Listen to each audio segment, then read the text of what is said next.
Aswat is believed to be the mastermind of all the bombings in London. On the 7/7 and 7/21, this is the guy, we think. This is the guy, and what's really embarrassing is that the entire British police are out chasing him, and one wing of the British government, MI6, or the British Secret Service, has been hiding him. And this has been a real source of contention between CIA, Hold on, John. Justice Department, and Britain. MI6 has been hiding him. Are you saying that he has been working for them?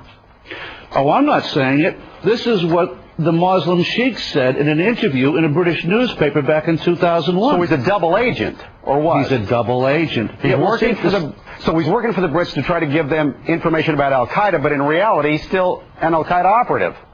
Yeah. The CIA and the Israelis all accused MI6 of letting all these terrorists live in London, not because they were getting Al-Qaeda information, but for appeasement. It was one of those you leave us alone, we leave you alone kind of things. Well, we left him alone too long then.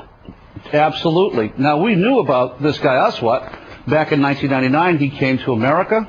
The Justice Department wanted to indict him in Seattle because him and his buddy were trying to set up a terrorist training school in Oregon. So they indicted the buddy, right? But why didn't they indict him? Well, it comes out, we've just learned that the headquarters of the U.S. Justice Department ordered the Seattle prosecutors not to touch Aswat. Hello. Now, hold on. Why? And that's, well, apparently Aswat was working for British intelligence. Now, Aswat's boss, the one-armed Captain Hook, he gets indicted 2 years later. So the guy above him and below him get indicted, but not Aswat. Now, there's a split of opinion within U.S. intelligence. Some people say that the British intelligence fibbed to us. They told us that Aswat was dead, and that's why the New York group dropped the case. That's not what most of the Justice Department thinks. They think that it was just, again, covering up for this very publicly affiliated guy with Aroon. He was a British intelligence plant. So all of a sudden, he disappears. He's in South Africa. We think he's dead. We don't know he's down there. Last month, the South African Secret Service come across the guy. Yeah, now the CIA says, oh, he's alive. Our CIA says, okay, let's arrest him. But the Brits say no again? The Brits say no. Now, at this point, 2 weeks ago, the Brits know that the CIA wants to get a hold of Aroon. So what happens? He takes off again.